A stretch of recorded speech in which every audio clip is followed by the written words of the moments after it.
fillah yatluna kitaballah wa yatadarasunahu bainahum illa nazalat alaihim sakinah wa ghasyiyatuhum rahmah wa hafathumul malaikah wa dzakarahumullahu fi indah. Amma ba'du, jamaah sekalian rahimani wa rahimakumullah. Kita bersyukur kepada Allah Subhanahu wa taala di akhir daripada bulan Sya'ban ini kita masih diberikan semangat oleh Allah Subhanahu wa taala, di mana mungkin sebagian besar dari masyarakat kita sedang sibuk mempersiapkan bulan Ramadan dengan persiapan-persiapan duniawi. Kita alhamdulillah masih istiqomah untuk duduk di majelis ilmu, mempersiapkan diri untuk menghadapi bulan Ramadan dengan persiapan ilmu. Maka jamaah sekalian, kita berharap kepada Allah semoga pertemuan kita ini menjelang Ramadan, menjelang libur Idul Fitri juga, kita berharap di Ramadan nanti kita diberikan betul-betul kekuatan oleh Allah Subhanahu wa taala agar bisa meraih pahala yang besar di bulan Ramadan nanti ya rabbal alamin. Kemudian salawat dan salam semoga tetap tercurahkan kepada Nabi kita Muhammad sallallahu alaihi wasallam, kepada keluarga beliau, sahabat beliau, dan kepada orang-orang yang senantiasa meniti jalan beliau hingga hari kiamat nanti. Amin ya rabbal alamin. Jamaah rahimakumullah, untuk materi malam hari ini insyaallah kita akan sedikit membahas tentang bagaimana kita semangat di bulan Ramadan dan bagaimana tata cara kita agar kita meraih ibadah yang sempurna di bulan suci Ramadan. Maka yang perlu kita pahami jamaah sekalian, Ramadan itu bulan yang paling terbaik di antara bulan-bulan yang lain. Di Ramadan ada malam yang terbaik, hari yang terbaik 10 hari terakhir. Ada malam yang terbaik, malam Lailatul Qadar. Diturunkan Al-Quran kepada orang yang terbaik, siapa? Rasul sallallahu alaihi wasallam, dan menurunkan adalah malaikat yang terbaik. Maka di sini jamaah sekalian, Ramadan ini bukan perkara yang ringan atau bukan sebagaimana bulan-bulan yang biasanya. Ramadan memiliki keistimewaan. Ada sebuah kisah dari Thalhah bin Ubaidillah, salah seorang sahabat, menceritakan anna rajulaini min Bani qadima ala Rasulillah sallallahu alaihi wasallam. Suatu ketika ada dua orang dari kabilah Bali yang menemui Rasul sallallahu alaihi wasallam. Wa kana islamuhuma jami'an. Keduanya itu masuk Islam bareng-bareng. Startnya bareng. Fakana ahaduma asyadda ijtihadan minal akhar.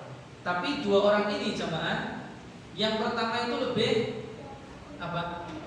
lebih semangat di dalam beribadahnya ketimbang yang kedua. Masuk Islamnya bareng, tapi ini kalau ibaratkan lomba lari, ini duluan. Karena ibadahnya lebih bagus, ya, lebih bersungguh-sungguh. Kemudian Faghaza al-mustahidu minhuma fastushhida summa makasal akhar ba'dahu sanatan summa tuwfiya. Dan orang yang semangat ini jemaah ikut jihad, berperang di jalan Allah, kemudian mati syahid. Sedangkan yang kedua meninggal juga, tetapi setahun kemudian. Paham ya? Yang kedua ini apa? Meninggalnya setahun kemudian. Yang pertama meninggal dulu dan ternyata ibadahnya lebih sungguh-sungguh ketimbang yang kedua. Kemudian Thalhah bin Ubaidillah melanjutkan kisahnya, bercerita kepada masyarakat ketika itu, kepada kaum muslimin. Fara'aitu fil manam baina ana 'inda babil jannah. Dan suatu malam aku ngimpi, ya, aku berada di depan pintu surga bertemu dengan dua orang tersebut yang sama-sama sudah wafat. Yang pertama wafat duluan karena jihad, yang kedua wafat setelah setahun kemudian. Kemudian tiba-tiba ada sosok yang keluar dari surga. Kemudian apa jemaah sekalian? Mengizinkan yang meninggal setahun kemudian untuk masuk surga duluan. Berarti apa? Masuk surga duluan. Ini yang pertama, yang mati syahid ketinggalan. Kemudian keluar lagi dan mengizinkan orang yang pertama yang mati syahid untuk masuk surga. Berarti masuk surga duluan mana? Yang meninggal setahun kemudian. Kemudian setelah itu, ya, orang tersebut keluar dan menghampiriku seraya mengatakan, irji fa innaka lam yakni laka ba'du. Kamu kembali. Kan yang dipanggil tadi dua orang tadi sudah meninggal dunia, sedangkan Thalhah bin Ubaidillah masih hidup. Dalam mimpinya dikatakan apa? Kamu kembali. Sekarang bukan waktu atau belum waktu. Fa'asbaha Talha yuhadisu bihin nas fa'ajibu lidzalika fabalagha dzalika Rasul sallallahu alaihi wasallam. Kemudian di pagi harinya Talha bin Ubaidillah mimpi tadi, Pak, menceritakan kepada manusia tentang kejadian yang dia lihat di mimpinya. Dan manusia ketika itu terkejut. Lah kok bisa? Orang yang mati syahid duluan ibadahnya lebih apa? Lebih sungguh-sungguh. Lah yang masuk surga malah yang setahun kemudian. Ini tetap perkara yang menakjubkan. Sampai kemudian berita tersebut kepada Rasulullah SAW. Kemudian manusia ketika itu saling apa? Saling berdebat, saling heran. Kenapa? Maka Nabi mengatakan apa? Min ayyi dzalika ta'jabun. Kalian itu ya terkejut atau heran dengan apa? Kenapa kalian terheran dengan cerita tersebut? Maka para sahabat mengatakan, ya Rasulullah, hadza kana asyadda rajulaini istihadan summa istushhida wa dakhala hadzal akharu al-jannata qablahu.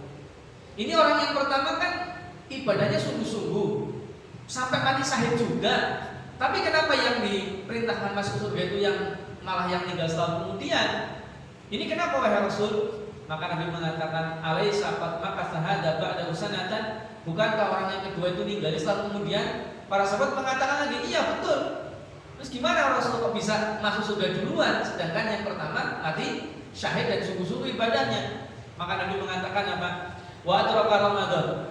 Orang yang tinggal setahun kemudian, Pak, bertemu Ramadan, fasoma, puasa Ramadan, wasolah, sholat, kada wa kada, kata Nabi, beribadah ini dan itu, sujud selama setahun.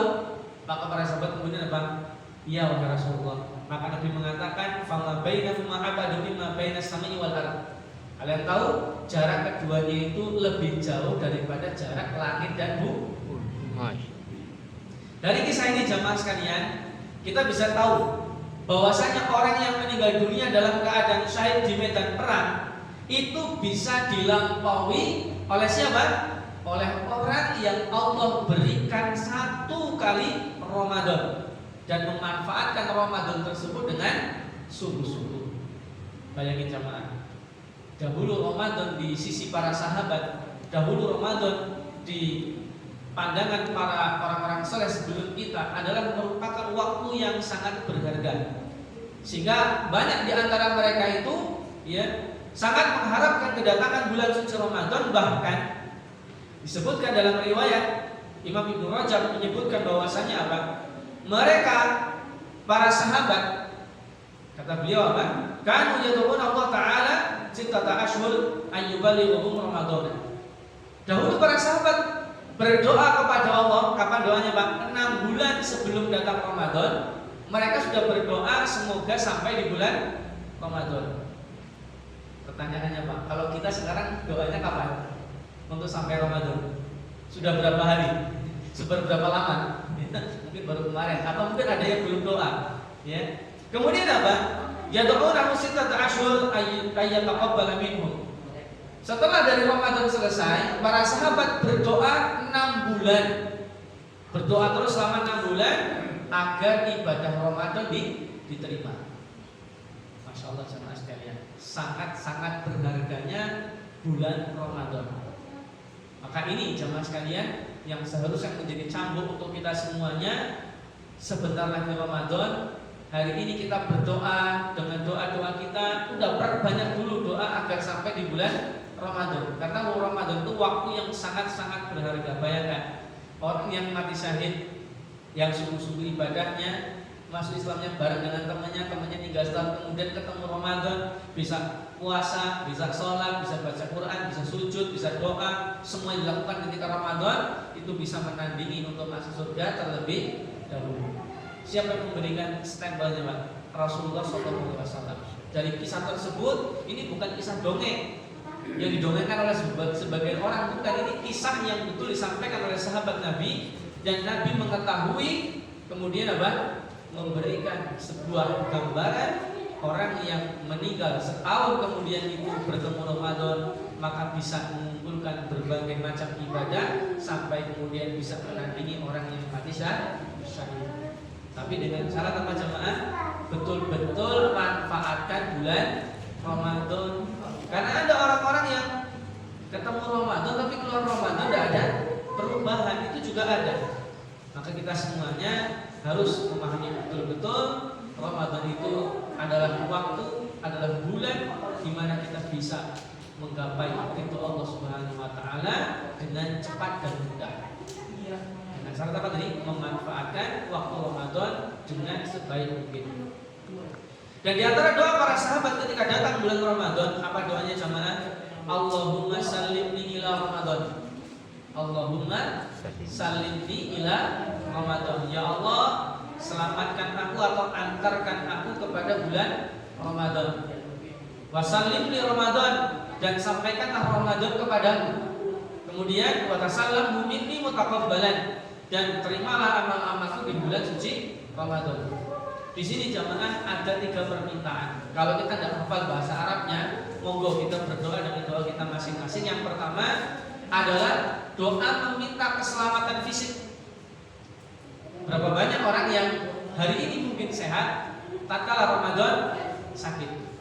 Berapa banyak orang yang di bulan Sya'ban itu hidup, ketika masuk Ramadan atau belum Ramadan meninggal dunia dan terhalang untuk melakukan amal soleh di bulan Ramadan.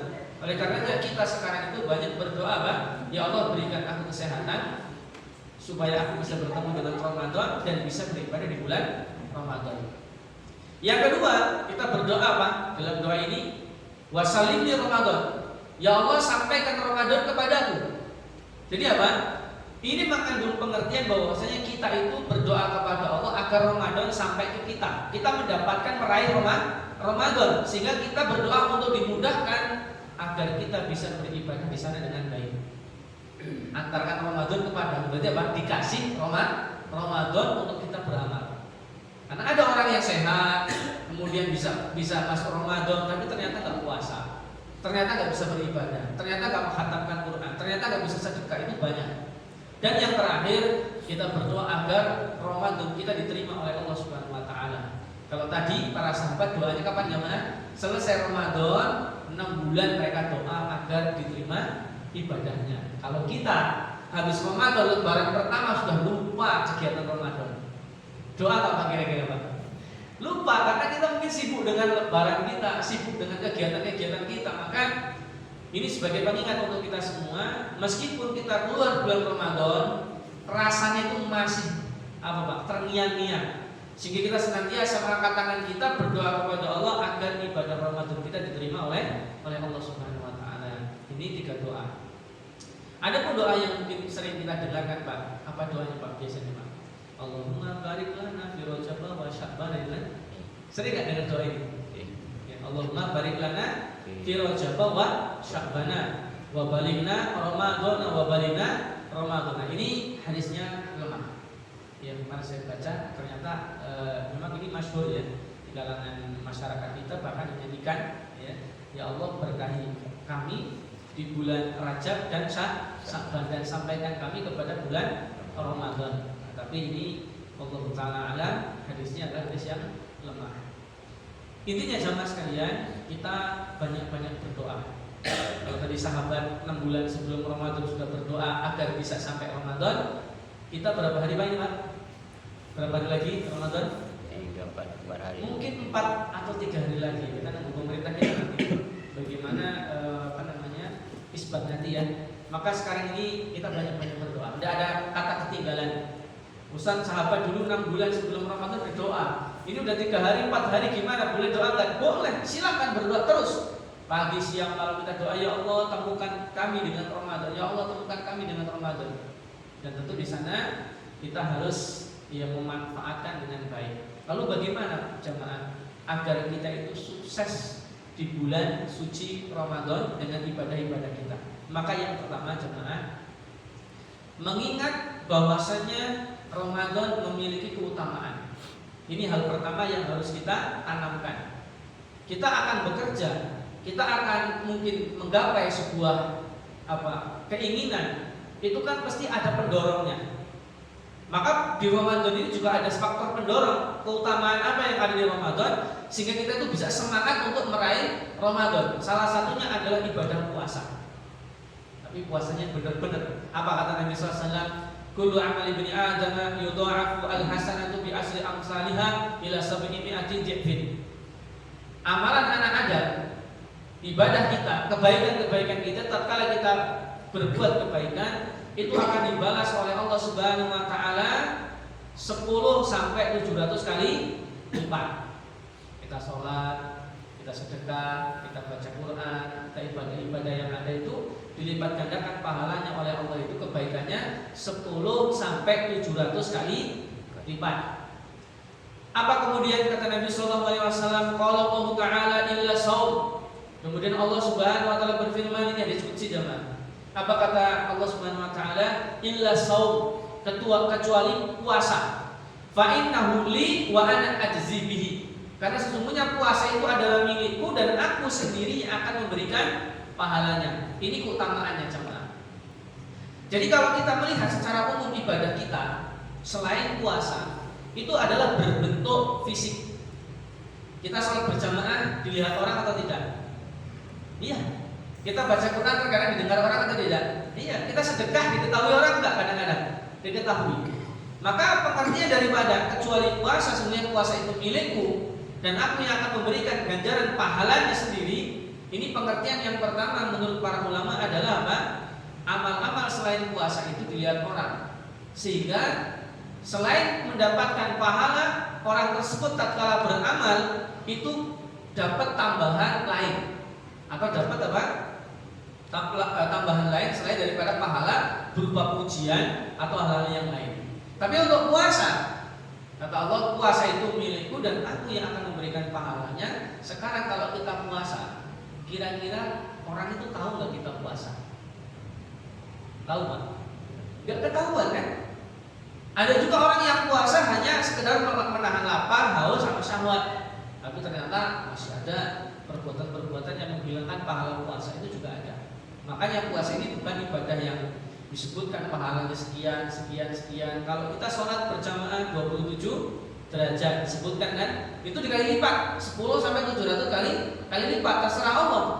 Dan siapa yang Allah kali lipat gandakan itu ya sesuai dengan kehendak Allah, sesuai dengan amal ibadah kita, ikhlas dan sesuai atau tidak dengan tuntunan syariat. Kemudian kita baca Quran, setiap satu huruf 10 kebaikan. Ya alif lam mim itu bukan satu huruf tapi tiga huruf. Kemudian kita bersedekah. Apa kata Allah Subhanahu wa taala? Masalul ladzina yunfiquna amwalahum fi sabilillah kamasali habba. Permisalan orang yang berinfak di jalan Allah, maka apa jemaah sekalian, seperti orang yang menanam satu biji. Ya, ambatat sab'a sanabil. Satu biji itu menumbuhkan 7 tangkai. Fi kulli sumbulatin mi'atu habba. Setiap tangkai 100 butir, sehingga satu butir menjadi 700 butir. Wallahu yudha'ifu liman yasha. Allah melipat gandakan sesuai dengan keinginan Allah Subhanahu wa taala. Maka jamaah, ibadah-ibadah yang fisik selain puasa itu kita selain mendapatkan pahala juga kadang-kadang mendapatkan manfaat lain selain pahala kita berupa pujian atau hal-hal yang lainnya. Kemudian pendekatan yang kedua dari makna hadis ini, sesungguhnya puasa itu adalah milikku dan aku yang akan memberikan pahalanya. Apa jemaah sekalian? Yaitu apa? Amal selain puasa itu bisa menjadi penebus dosa bagi seorang yang melakukan kezaliman tatkala dia mati, zalimannya belum selesai di dunia. Maka pahala-pahala ibadah seseorang tersebut selain puasa itu bisa menjadi apa jemaah? Gantian kafarat. Misalnya ada hadis Nabi yang menyebutkan tentang orang yang rugi. Itu adalah orang yang datang pada hari kiamat membawa pahala-pahala ibadah, tapi ternyata pernah mencela seseorang, pernah ambil harta seseorang, pernah menumpahkan darah seseorang. Kemudian apa yang terjadi jamaah? Ketika kezalimannya di dunia itu belum selesai, di akhirat meninggal dunia bawa kezaliman. Ini hati-hati, apalagi tentang hak-hak manusia. Ketika dia berbuat zalim kepada orang, belum menyelesaikan di dunia, meninggal dunia, maka orang yang dizalimi datang pada hari kiamat, ngapain jamaah? Minta ganti rugi. Maka pahala-pahala ibadah selain puasa tadi itu menjadi apa? Ganti. Maka orang yang datang pada hari kiamat itu bawa pahala banyak, diambil sama orang yang dizalimi, diambil lagi sama orang, tuntut Pak. Nah, tatkala kemudian pahalanya habis, yang terjadi apa? Dosa orang yang didolimi itu akan diberikan kepada orang yang berbuat dolim. Ini bahayanya kedoliman sesama manusia. Maka jemaah sekalian, pengertian yang kedua ini bahwa puasa adalah milikku dan aku yang akan memberikan pahalanya itu. Allah jaga pahala puasa kita. Kenapa jemaah sekalian? Allah Subhanahu wa taala mengatakan yad'u syahwatahu wa ta'amahu min ajli. Karena orang yang puasa itu meninggalkan syahwatnya, meninggalkan makannya itu untuk siapa? Untuk Allah. Maka ketika dia menjaga, meskipun orang tidak tahu tapi dia jaga. Orang puasa itu kan nggak ada yang lihat, Pak. Tapi kenapa kita kemudian taat, nggak makan, nggak minum, kemudian nggak marah dan menahan syahwat kita untuk Allah Subhanahu Wa Taala? Karena keimanan kita itu tinggi. Maka orang yang puasa itu betul-betul semuanya puasa, tidak hanya cuma nahan lapar sama nahan haus. Kita tahan semuanya. Kita mau marah, oh iling, saya puasa. Ada orang mencela, ada orang ngajak gelut sekalipun, dia katakan apa? Ini shopee, saya puasa. Saya puasa, udah gak usah dilayani. Yang tadinya mungkin hari-hari biasa kita ada lihat anak kita melakukan kesalahan, kita langsung nyabut, kita langsung marah, kita langsung caci. Tapi tatkala puasa, kita eling. Oh iya, saya puasa. Saya nggak mau kehilangan pahala saya. Yang tadinya mungkin membuang-buang waktu di hari-hari biasa, tatkala puasa, oh iya, ini puasa wayahnya kita mendapatkan ampunan kita, kemudian apa? Ibadah. Menggunakan waktu-waktu kosong kita untuk kebaikan, bukan untuk tidur, ya, atau untuk hal-hal yang yang lainnya yang memang itu kita gunakan bukan untuk ibadah. Maka jamaah sekalian, syahwat ini tatkala puasa itu ditahan, maka ya wajar saja tatkala Allah Subhanahu Wa Taala itu memberikan pahala puasa tadi itu secara khusus. Tapi berapa jumlahannya, Pak? Tentu lebih besar daripada yang 10 sampai 700 kali lipat. Karena iming-iming yang Allah berikan tadi, Allah jaga pahala puasa, Allah berikan. Kapan diberikannya? Nanti hari kiamat. Dan kata Allah Subhanahu Wa Taala, "Lis-shaimi farhatan." Bagi orang yang puasa itu punya dua kegembiraan. Farhatun 'inda fitrihi, kegembiraan tatkala berbuka. Berbuka kan ada dua macam, Pak ya. Berbuka ketika maghrib dan berbuka tatkala nanti di bulan Syawal. Makanya ada Idul Fitri. Apa arti Idul Fitri, Pak? Hari raya? Belum tahu. Kalau di masyarakat kita arti Idul Fitri apa? Hari raya kembali suci, Ustaz. Salah. Idul Fitri itu hari raya berbuka, Pak. Selama kita sebulan penuh puasa Ramadan, kemudian di awal bulan Syawal itu ada namanya Idul Fitr, hari raya berbuka. Makanya jangan sampai kita salah arti, Pak. Karena orang Indonesia itu kadang-kadang banyak tersebar di masyarakat bahasa Arab yang tidak sesuai dengan peruntukannya. Termasuk tadi Idul Fitri, hari raya kembali suci. Ini makna yang keliru, makna yang salah. Yang benar apa? Hari raya berbuka. Termasuk misalnya laki-laki dan perempuan nggak boleh sentuhan karena apa? Bukan muhrim. Sering dengar kata-kata ini, Pak? Padahal yang benar apa? Bukan mahram. Nah, kalau bukan muhrim apa artinya? Muhrim itu orang yang pakai baju ihram, umrah atau haji pakai baju putih itu, Pak. Itu namanya orang yang muhrim, orang yang sedang pakai baju ihram. Tapi itu di masyarakat kan kadang-kadang ya taunya ya kita bukan muhrim, berarti kudunya batal misalnya kan seperti itu. Maka yang seperti ini ya memang ada kekeliruan. Cuman ya maksudnya seperti itu ya kita maklumilah, tidak semua orang itu paham bahasa Arab. Jadi kita pahamkan Idul Fitri itu adalah hari raya berbuka. Maka kata Allah tadi, ya, orang yang puasa itu punya dua kebahagiaan. Yang pertama adalah bahagia tatkala berbuka. Kita kalau sore-sore itu Bang mau berbuka itu senang atau enggak? Ada nggak orang yang mau buka tapi nangis? Oh, kok buka sih, nanti bukanya nanti habis isya misalnya? Nggak mungkin. Kita tetap senang gitu berbuka. Bahkan anak-anak kita pun ikut merasakan kebahagiaan. Kemudian apa? Lebaran juga senang. Ada orang yang lebaran nggak senang, Pak? Senang semua karena ini memang hari raya untuk kita itu boleh melakukan hal-hal yang mubah. Ya kita boleh bersenang-senang, kita boleh berbahagia, namun dalam apa? Batasan. Karena sekarang kalau di kampung-kampung itu ya Allah, lebaran malah nyanyi hiburan, Pak. Ya hiburannya apa? Yang kurang baik. Banyak.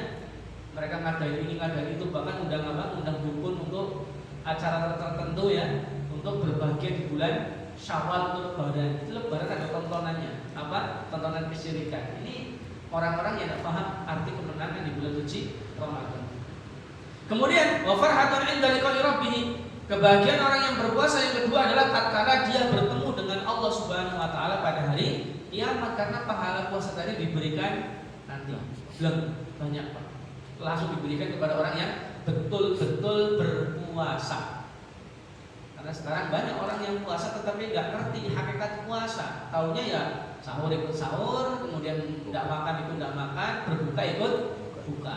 Kadang-kadang masih ada yang tatkala puasa itu nggak sholat 5 waktu. Ada? Ada.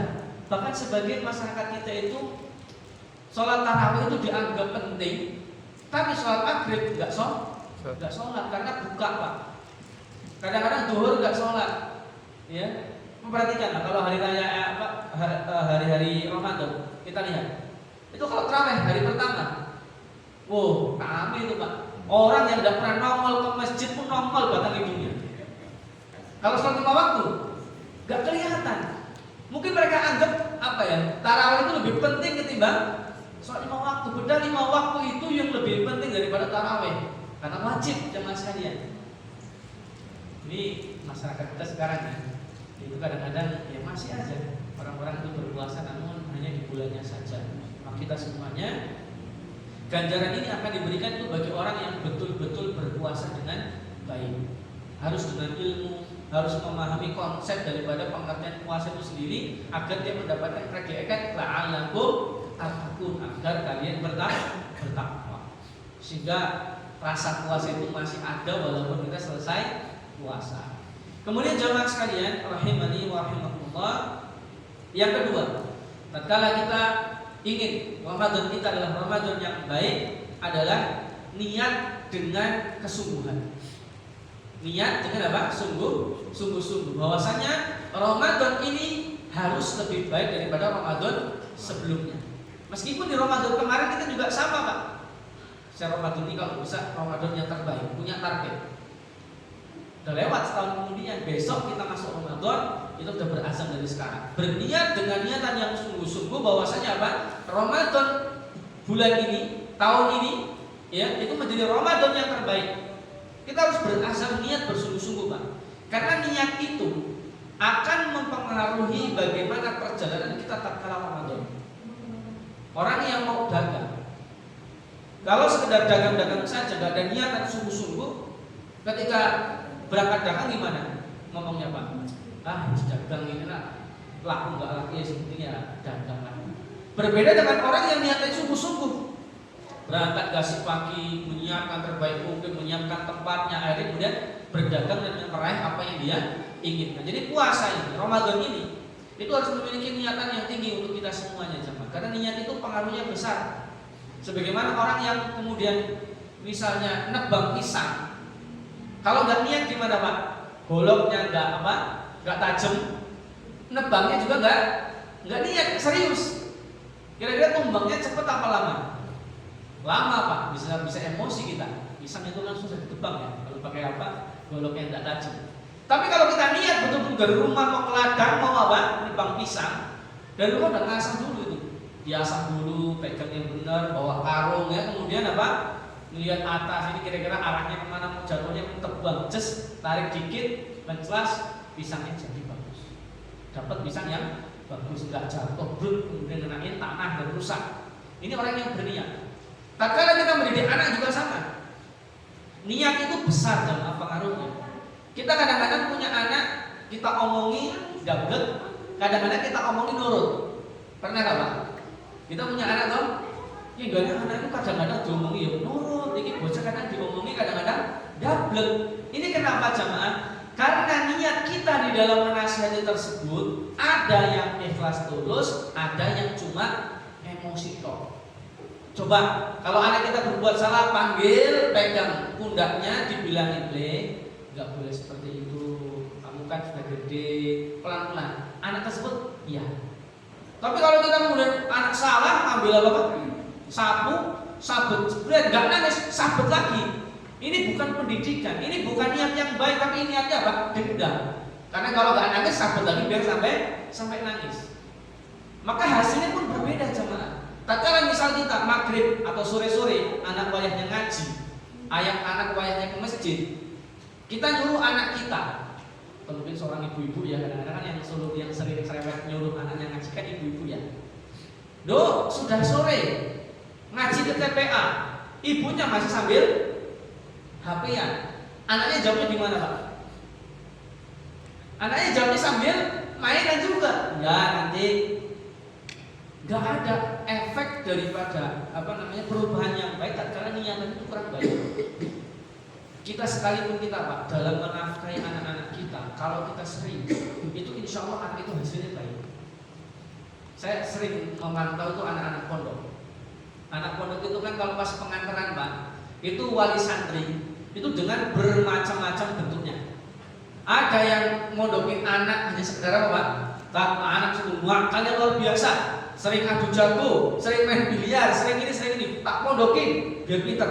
Biar apa? Biar saya gak pusing Ustaz di rumah itu jangan bikin orang tua apa? Stres. Ada orang di santri yang lain datang ke pondok pelan-pelan dibawa anaknya, orangnya baik, rajin ke masjid ya. Kemudian apa? Doa ya Allah, semoga anak saya jadi anak yang alim, jadi anak yang mengerti ilmu, anak yang soleh. Kemudian bapaknya nemuin kita, Ustaz tolong titip anak saya Ustaz ya, tolong dididik dengan baik. Maka di kelas Pak itu hasilnya antara langit dan bumi. Yang tadi sekedar mondokin anak karena apa? Karena kepengen menjarain anak di pondok kan kata santri kan pondok itu kan penjara suci kata santri ya.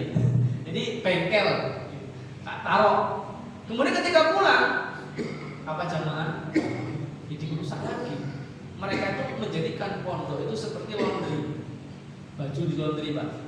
Masukin ke laundry kan bersih Pak. Dipulang dikotori lagi, dikasih HP, dikasih segala macam. Kalau orang yang betul-betul pengen didik anak dengan baik, pondok dijaga, didoakan, ketika pulang pun dipantau sama orang tuanya. Kerjasama antara ustadz yang di pondok dengan orang tua di rumah. Maka hasilnya bagaimana? Berbeda jauh. Karena niatan itu berpengaruh besar. Kita punya anak itu niatnya apa Pak? Udah niat belum kita punya anak? Niatnya apa coba? Macam-macam kan? Ada yang niatnya saat anak saya kepengen jadi orang yang sukses. Sukses dia nanti. Ustadz saya kepengen anak saya jadi orang yang mengerti agama. Ngerti agama dia. Doa dan niatan itu sangat berpengaruh luar biasa. Dan kita kembali ke puasa kita. Kalau hari biasa, dari pagi kita nggak makan mungkin sampai jam 10 pagi, kita terasa lapar nggak Pak? Kita hari biasa, bukan hari puasa ya, hari biasa. Kita dari pagi itu sampai jam 10 nggak makan nggak minum. Jam 10 itu udah mulai ngerasa gimana? Gemeteran, emosinya memuncak, ya marah-marah. Kemudian apa? Ya macam-macam muncul. Tapi kalau pas hari puasa, ya, meskipun kita bangun sahurnya telat, cuma minum air 1 gelas, makan kurma 3 biji, jam 10 kira-kira udah terasa lapar atau belum? Belum. Kenapa jemaah? Bahkan ada orang yang tidak sahur, tapi kuat sampai apa?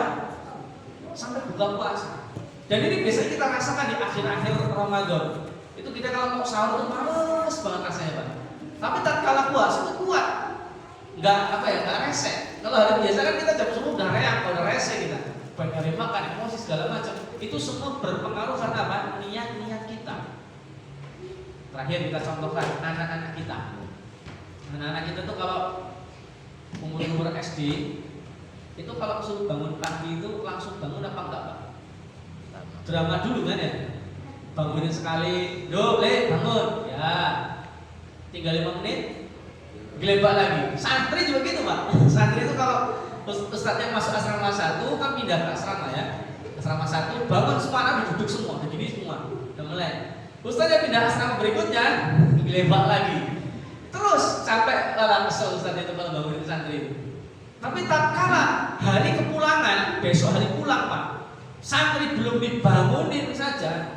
Dia rela nggak tidur malam Pak, tapi nggak ngantuk paginya. Langsung mandi, langsung berangkat ke masjid karena hari itu perpulangan. Ini sebabnya apa? Niat tadi dia pengen pulang. Ada apa ya? Iming-iming yang besar. Anak kita juga sama kalau hari biasa dibangunin nggak bisa. Tahu besok hari pagi Lebaran, bangunin sekali aja langsung apa? Mencolot dari tempat tidur langsung mandi tanpa drama. Karena dia punya niatan apa? Besok pakai baju baru, besok dapat sangu, ya, besok makan kue. Karena kuenya kan ditutup sama ibunya, nggak boleh dimakan kalau belum lebaran, ya kan? Semangat dia, bakal berangkat gasik kemana? Ke lapangan, ke masjid untuk sholat Id bersama teman-temannya. Itu pengaruh apa? Niat. Maka di Ramadan ini kita juga harus memiliki hati yang senantiasa rindu dengan niatan yang kuat. Ya Allah, Ramadan ini saya harus lebih baik. Bahagia kita Pak ketemu Ramadan. Karena tadi satu Ramadan yang kita manfaatkan dengan baik bisa mengalahkan atau bisa menandingi nempong kalau bahasa kita orang yang meninggal duluan dan ibadahnya kan kencang juga. Maka jamaah sekalian, ini yang kedua yang perlu kita perhatikan adalah hendaklah kita berniat dengan sungguh-sungguh tatkala Ramadan, karena niat itu akan berpengaruh besar untuk kita menjalani ibadah di bulan suci Ramadan. Kemudian yang berikutnya adalah memperbanyak taubat dan istighfar. Ini yang paling penting Pak. Kenapa jamaah? Karena Ramadan itu kita kan mau setar beribadah. Sedangkan orang yang tidak bertobat dan beristighfar kepada Allah dengan dosa-dosanya, maka dosa yang dia lakukan itu bisa menjadi penghalang untuk dia sulit beribadah, untuk dia sulit untuk merasakan kenikmatan ibadah. Karena kata Nabi SAW, innal abda idza akhta khati'atan nukitat fi qalbihi nuktatun sauda. Apabila seseorang itu berbuat dosa, akan diberikan titik hitam di hatinya, atau titik hitam jamaah sekalian. Fa idza huwa naza'a wastaghfara wa taba sulqa qalbuhu. Ketika seseorang kemudian berhenti berbuat dosa, bertobat dan beristighfar, maka hatinya akan dibersihkan oleh Allah Subhanahu wa taala. Wa in 'ada zadat hatta ta'luwa qalbuhu. Kalau seorang ini kemudian kembali lagi berbuat dosa, maka titik hitam tersebut semakin banyak sampai menutupi hatinya. Kata Nabi, fadzalika ranul ladzi dzakarahullah. Itulah yang dimaksud dengan ron. Apa ron? Kata Allah Subhanahu wa taala dalam surat Al-Mutaffifin ayat 14, kalla bal rana ala qulubihim ma kanu yaksibun. Sekali-kali tidak, bahkan apa yang mereka kerjakan itu telah menutupi hati mereka. Ron adalah penutup hati disebabkan karena dosa-dosa. Maka tatkala kita pernah berbuat salah, Ramadan nanti atau bahkan sekarang jemaah, berbuat salah hendaklah kita bertobat dan beristighfar agar hati kita tidak ditutupi oleh noda-noda dosa tadi. Maka kita puasa nanti, Ramadan nanti bisa ibadah dengan tenang. Ada sebagian orang ngeluh, Ustaz, saya ini kok kalau akhir ini ibadah ini kok kayaknya sulit Ustaz. Ya, males banget. Dan kalau pas ibadah itu nggak ngerasa nikmat ibadah. Biasanya nggak kayak gini Ustaz. Apa perlu saya ruqyah? Nggak perlu ruqyah Pak. Kita perbanyak istighfar, perbanyak bertobat. Karena mungkin saja perbuatan dosa kita, perbuatan kesalahan kita itu yang menutupi hati kita sampai kita tidak bisa merasakan nikmatnya ibadah. Kita sulit untuk beribadah kepada Allah Subhanahu wa taala itu bisa saja karena pengaruh dosa-dosa kita. Maka jangan kita hati-hati, terutama masalah harta. Harta hari ini merupakan ujian. Kata Nabi SAW, setiap umat itu memiliki fitnah, memiliki ujian, dan ujian umat itu adalah masalah harta. Kenapa jamaah sekalian? Allah Subhanahu wa taala menyebutkan dalam surat Al-Mu'minun ayat 51. Allah menggandengkan antara makan yang baik dengan beramal soleh. Digandengkan. Apa kata Allah? Ya ayyuhar rasul kulu minat thayyibati wa'malu sholihan inni bima ta'maluna alim. Wahai para rasul, makanlah dari makanan yang baik, yang halal, yang thayyib, dan beramal solehlah. Sesungguhnya aku Maha mengetahui apa yang kalian kerjakan. Allah di ayat ini menggandengkan antara makan yang baik dengan beramal soleh. Maka orang yang makan haram sembarangan di dalam mencari yang haram, ini akan mempengaruhi seseorang itu dalam ibadahnya. Termasuk ini perbuatan dosa. Jadi siapa yang berbuat dosa, terutama dalam masalah makanan atau hartanya, dia pasti akan sulit untuk ibadah. Kita perhatikan orang-orang senang judi, ibadah nggak Pak? Enggak, karena efeknya memang besar. Orang yang mencari harta dengan cara yang tidak baik, anaknya pasti nakal. Kebanyakan kita lihat orang-orang yang nyari harta dengan cara yang tidak baik, mungkin dia menipu, mungkin dia kemudian judi atau yang lainnya, itu biasanya anaknya itu pengaruhnya ada. Hati-hati jemaah sekalian, kita kalau pengen di Ramadan itu baik, maka dosa-dosa itu harus kita minimalisir. Ya, kita tinggalkan pelan-pelan, ya, syukur-syukur kita bisa tinggalkan semuanya agar kita betul-betul meraih ibadah di bulan Ramadan dengan baik, dengan mendapatkan ridho Allah Subhanahu wa taala. Kemudian yang berikutnya, tatkala kita ingin sukses di bulan Ramadan itu adalah persiapkan diri dulu. Kalau bahasa kita itu pemanasan. Ya. Apa misalnya? Yaitu puasa sunnah. Nabi SAW di bulan Sya'ban, beliau itu banyak sekali menjalankan puasa sunnah. Disebutkan dalam riwayat itu sampai-sampai seorang sahabat itu bertanya, wahai Nabi, aku tidak melihatmu itu banyak puasa sunnah kecuali di bulan Sya'ban, itu kenapa? Maka Nabi SAW mengatakan, dari kasyahrun yaqulu nasu anhu baina Rajab wa Ramadan. Karena bulan Sya'ban itu adalah bulan di mana manusia itu banyak lalai antara Rajab dengan Ramadan.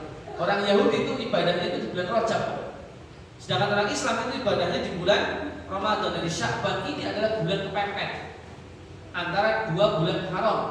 Banyak orang kemudian lalai, Nabi kemudian di situ berpuasa banyak. Ini salah satu yang perlu kita contoh adalah kita beribadah tatkala orang itu banyak yang lalai. Termasuk kita sholat malam, wana suniyam, manusia sedang tidur kita sholat malam, itu juga ibadah yang utama. Kemudian alasan yang kedua kenapa Nabi banyak puasa, wa huwa syahrun turfa'u fihi al-a'mal ila rabbil alamin fa uhibbu an yurfa'a 'amali wa ana shaimun. Sesungguhnya bulan Rajab, bulan Sya'ban tadi adalah bulan di mana amal seorang hamba itu diangkat ke Allah. Dan aku suka bahwasanya ketika amalku diangkat oleh Allah, aku dalam kondisi berpuasa. Dan bukan itu saja jamaah sekalian, tatkala kita memulai sebelum Ramadan dengan ibadah-ibadah yang ada, itu ibaratkan apa? Kita itu pemanasan tadi supaya tidak kaget tatkala kita beribadah di bulan Ramadan. Dan puasa Sya'ban, ya, kegiatan-kegiatan yang kita ibadahi di bulan Sya'ban itu seperti rawatib. Jadi puasa Sya'ban itu seperti rawatibnya ibadah-ibadah kita. Kita kalau sholat 5 waktu wajib, itu ada rawatibnya, Pak. Apa? Qobliyah atau ba'diyah. Itu untuk apa? Untuk kita itu menjalankan yang wajib itu ringan. Coba kalau orang tidak pernah sholat rawatib, sholat wajibnya gimana? Cepet selesai. Tapi kalau udah biasa sholat sunnah, dia gak risau lah dengan keadaan masjid. Ada orang gak biasa sholat sunnah itu ketika cuma ngejar sholat wajibnya saja, itu melihat jauh terus, lama amat umatnya, imamnya lama amat, dia gak bingung nyari imam. Ya, kepengen cepet selesai, Pak, karena berat bagi dia ibadah wajib. Tapi kalau orang udah biasa sholat sunnah, dia itu malah nyantai, dia sambil sholat, sambil doa, nunggu imamnya, dia santai. Selesai sholat gak langsung lari keluar, tapi apa? Dia sholat sunnah lagi. Maka ibadah puasa tatkala kita kepengen ibadah yang tidak kaget, itu kita jalankan puasa sunnah. Tapi masalahnya ini tidak hari-hari akhir ya. Tapi insya Allah ada rawatib berikutnya jamaah apa? 6 hari setelah bulan Ramadan. Apa kata Nabi? Man shoma Ramadan summa atba'ahu sittan min Syawalin kana kasiyamid dahr. Siapa yang puasa Ramadan kemudian diikuti dengan 6 hari setelahnya di bulan Syawal, maka pahalanya seperti puasa 1 tahun penuh. Nah, mungkin kalau kita di Sya'ban kemarin kita masih sedikit puasa, nanti kita siapkan jemaah, semoga umur kita panjang, kita ibadah Ramadan, selesai Ramadan kita siapkan 6 hari di bulan Syawal untuk kita puasa sunnah agar kita meraih pahala besar ini, yaitu puasa 1 tahun penuh. Nah, kemudian yang berikutnya jamaah sekalian, kita harus memiliki persiapan untuk mengisi di bulan Ramadan. Itu persiapan ibadahnya apa? Kalau tadi kita kan apa? Puasa sunnah, kita puasa. Nah, ada juga ibadah yang lain seperti membaca Quran. Membaca Quran pun demikian, Pak. Kita mulai itu bukan di awal Ramadan, tapi apa? Di bulan Sya'ban. Ya. Ada sebuah ungkapan dari seorang tabi'in bahwasanya mereka itu membaca Quran itu dimulai di bulan Sya'ban, di bulan ini coba. Apa kata beliau? Sya'banu syahrul Qur'an. Sya'ban itu adalah bulannya para qori, bulannya kita baca Quran. Wa Ramadhanu syahrul Qur'an, sedangkan Ramadan adalah bulannya Al-Qur'an. Maka siapa yang hari ini sudah baca Quran biasa, Pak. Apalagi ada semangat di Sya'ban ini baca Quran. Ramadan targetnya berapa kali khatam sudah bisa. Tapi kalau tidak pernah baca sama sekali, contoh misalnya di masjid Quran itu dibaca cuma setahun sekali tatkala Ramadan, yang terjadi gimana? Orang yang nggak ada pemanasan ketika baca Quran, di awal semangat, Pak, tapi kemudian di hari kemudian loyo karena nggak ada persiapan pemanasannya. Ketika di bulan biasa mungkin seseorang biasa menghatamkan sebulan sekali, itu tatkala masuk Ramadan targetnya bisa lebih 2 sampai 3 kali sampai 5 kali. Tapi kalau di bulan-bulan biasa nggak pernah baca Quran, Ramadan belum tentu bisa khatam. Kenapa jemaah sekalian? Karena tidak ada persiapan untuk menjelang Ramadan. Jadi perlu yang namanya persiapan jemaah sekalian. Dan yang terakhir jemaah, ini masih banyak sebenarnya, adalah kita belajar tentang ilmu fikih Ramadan. Jadi bagaimana tata cara kita ibadah di Ramadan, kita perlu belajar. Membuat nanti dibuka di YouTube ada, ya, di TV ada, atau di buku-buku bacaan ada. Kita belajar tidak hanya di kajian ini saja. Semoga Allah Subhanahu Wa Taala memberikan kita umur yang panjang sampai kita bisa ibadah di bulan suci Ramadan nanti, dan kita insya Allah bertemu kembali setelah bulan Syawal. Setelah bulan Ramadan, Syawal insya Allah kita kasih katakan kalau itu hari ke-8 Lebaran itu sudah masuk. Jadi insya Allah kegiatan kita sudah aktif. Nanti kita lanjutkan kembali kajian kita setelah Lebaran. Jika mungkin selama ini kita bertemu ada salah, mungkin jamaah kekeliruan, ya semoga Allah ampuni kita semuanya, dan kita berharap kita bisa sukses di Ramadan sampai kita bertemu kembali di bulan-bulan berikutnya. Demikian jamaah yang dapat kita sampaikan, semoga ini bermanfaat untuk kita semuanya. Subhanallahumma wa bihamdika, asyhadu an la ilaha illa anta, astaghfiruka wa atubu ilaik. Assalamualaikum warahmatullahi wabarakatuh.